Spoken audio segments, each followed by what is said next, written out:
மாண்புமிகு பேரவைத் தலைவர்களே, மாண்புமிகு எதிர்க்கட்சி தலைவர் குறிப்பிட்ட பொழுது கோவத்துறை குறிப்பிட்டு சொன்னார்கள். கோவத்துறையில் இருந்துள்ள அத்தனை பேரும் அனைத்து இந்திய அண்ணா திராவிட முன்னேற்ற கழக உறுப்பினர்கள். நான் முதலமைச்சராக தேர்வு செய்யப்பட்ட பிறகு நம்பிக்கை கோரும் தீர்மானம் சட்டமன்றத்தில் வருகின்ற பொழுது 122 பேரும் அனைத்து இந்திய அண்ணா திராவிட முன்னேற்ற கழக உறுப்பினர்கள் வாக்களித்துத்தான் நான் முதலமைச்சர் ஆனேன் என்பதை பதிவு செய்துள்ளேன். மாண்புமிகு முதல்வர் அவர்களின் பதில் உரை.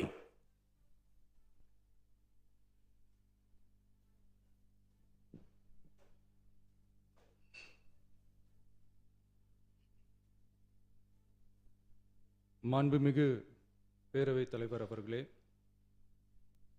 திரு சி. ஜோசப் விஜய் அவர்களை முதலமைச்சராக கொண்ட அமைச்சரவை மீது இப்பேரவை தனது நம்பிக்கையை தெரிவிக்கிறது என நான் மொழிந்துள்ள அரசினர் தீர்மானத்தின் மீது அனைத்து கட்சிகளை சார்ந்த மாண்புமிகு உறுப்பினர்கள் தங்களது கருத்துக்களை தெரிவித்து தீர்மானத்தை ஆதரித்தும் எதிர்த்தும் உரையாற்றியுள்ளனர்.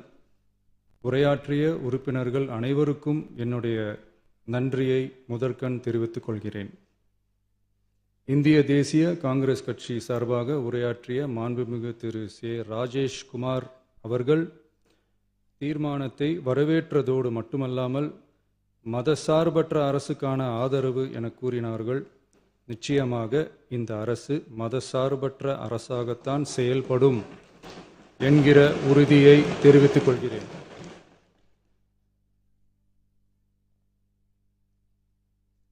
அடுத்து உரையாற்றிய இந்திய கம்யூனிஸ்ட் கட்சி மார்க்சிஸ்ட் கட்சி சார்பாக உரையாற்றிய திரு ஆர்.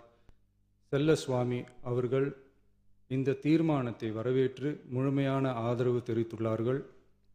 விடுதலை சிறுத்தைகள் கட்சி சார்பாக உரையாற்றிய மாண்புமிகு உறுப்பினர் திரு வன்னி அரசு அவர்கள் உரையாற்றுகையில் நம்பிக்கை வாக்கெடுப்பில் வெற்றி பெற்று இந்த அரசு 5 ஆண்டுகள் தொடரும் என நம்பிக்கை தெரிவித்தமைக்கு என்னுடைய நன்றியை தெரிவித்துக் கொள்கிறேன். ஆதரிப்பவர்களுக்கு மட்டுமான அரசல்ல, எதிர்ப்பவர்களுக்கான அரசும் இது என சுட்டிக்காட்டியமைக்கு எனது நன்றியை தெரிவித்துக் கொள்கிறேன். முந்தைய அரசுகளால் கொண்டு வரப்பட்ட முக்கிய மக்கள் நலத்திட்டங்கள் தொடரும் என்ற உறுதியை தெரிவித்துக் கொள்கிறேன்.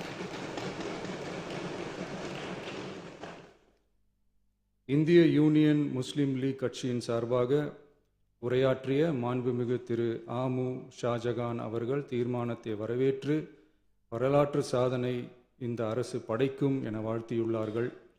மாண்புமிகு உறுப்பினர் திரு எஸ். காமராஜ் அவர்கள் தீர்மானத்தை வரவேற்று உரையாற்றியுள்ளார்கள். இந்திய கம்யூனிஸ்ட் கட்சி சார்பாக உரையாற்றிய மாண்புமிகு திரு ராமச்சந்திரன் அவர்கள் தீர்மானத்தை வரவேற்று பேசியுள்ளார்கள். தேசிய முற்போக்கு திராவிட கழகத்தின் சார்பாக உரையாற்றிய மாண்புமிகு உறுப்பினர் திருமதி பிரேமலதா விஜயகாந்த் அவர்கள் உரையாற்றுகையில் எதிர்கட்சிகளை எதிரி கட்சிகளாக நினைக்காமல் எங்கள் அரசு செயல்படுவது குறித்து குறிப்பிட்டு வாழ்த்து தெரிவித்தமைக்கு என்னுடைய நன்றி. மேலும் ஓரிரண்டு கருத்துக்களை தெரிவித்து தெளிவுபடுத்த வேண்டுமென்று கேட்டுக்கொண்டார்கள். I will rethink about it. தமிழ்நாட்டை ஆண்ட பல்வேறு கட்சிகளை சார்ந்த அரசுகள் இந்த நாட்டு மக்களின் நலனை முன்னிலைப்படுத்தி தீட்டிய திட்டங்கள் சமூக நீதிக்கு முன்னுதாரணமாக திகழ்ந்து நிறைவேற்றப்பட்ட சட்டங்கள் எங்கள் கட்சியின் கொள்கை தலைவர்களின் எண்ணங்கள் என இவற்றை மனதிலே கொண்டு எங்களுடைய ஆட்சி நடைபெறும் என்கிற உறுதியை மட்டும் தெரிவித்துக் கொள்கிறேன். பாரதிய ஜனதா கட்சி சார்பாக பேசிய திரு எம். போஜராஜன் அவர்கள் நடுநிலை வகிப்பதாக தெரிவித்து உரையாற்றியுள்ளார்கள். பாட்டாளி மக்கள் கட்சியின் சார்பாக அடுத்து உரையாற்றிய மாண்புமிகு முனைவர் திருமதி சௌமியா அன்புமணி அவர்கள் உரையாற்றுகையில் விவசாயிகள், இளைஞர்கள், மகளிர் நலன், மது ஒழிப்பு குறித்து செயல்படுத்தப்பட வேண்டிய திட்டங்கள் குறித்து குறிப்பிட்ட தீர்மானத்திலிருந்து விலகி நிற்பதாக தெரிவித்துள்ளார்கள். மகளிர் பாதுகாப்பிலிருந்து தவிர எந்த அரசு இம்மியளவும் இடம் தராது. அடுத்து உரையாற்றிய மாண்புமிகு திரு மு. தமிழன் அன்சாரி, மாண்புமிகு திரு கே. நித்யானந்தன், மாண்புமிகு முனைவர் எம். எச். ஜவாஹிருல்லா மாண்புமிகு திரு எடப்பாடி கே பழனிசாமி அவர்கள் மற்றும் ஆகியோர் உரையாற்றுகையில் தீர்மானத்தை எதிர்த்து உரையாற்றியுள்ளார்கள். எதிர்க்கட்சி தலைவர் வெளிநடப்பு செய்துவிட்டார்கள். மாண்புமிகு திரு SP வேலுமணி அவர்கள் தீர்மானத்தை ஆதரித்து உரையாற்றியுள்ளார்கள். குதிரை பேரத்தில் எமது அரசு ஈடுபடுகிறது என்ற கருத்தை தெரிவித்த மாண்புமிகு உறுப்பினர் அவர்களுக்கு நான் ஒன்றை மட்டும் சொல்லிக்கொள்கிறேன். இந்த அரசு குதிரை வேகத்தில் செயல்படுகிற அரசே தவிர குதிரை பேரத்தில் ஈடுபடுகிற அரசு இல்லை என்பதை ஆணித்தரமாக தெரிவித்துக் கொள்கிறேன். நம் தமிழ்நாட்டின் முன்னேற்றத்திற்கு உழைத்த தலைவர்கள் வழிகாட்டிய கொள்கைகளிலிருந்து இம்மி அளவு விலகாமல் நிச்சயமாக இந்த ஆட்சி நடைபெறும்.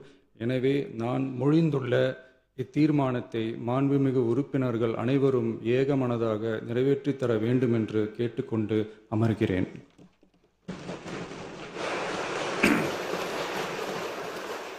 அரசினர் தீர்மானத்தின் மீது இப்போது வாக்கெடுப்பு.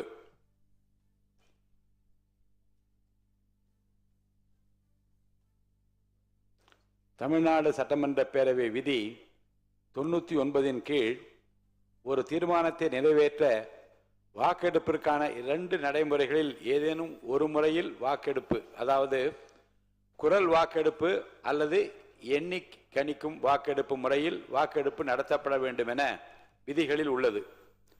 விதி 99 உள்விதி 1 கீழ் இத்தீர்மானத்தை நிறைவேற்ற குரல் வாக்கெடுத்து நடத்தப்படலாம். எனினும் தீர்மானத்தின் முக்கியத்துவத்தை கருதியும் இதுபோன்ற முன் நிகழ்வுகளில் ஏற்கனவே இப்பேரவையில் கடைபிடிக்கப்பட்டு வரும் கணக்கெடுப்பு முறையினையும் விதி 99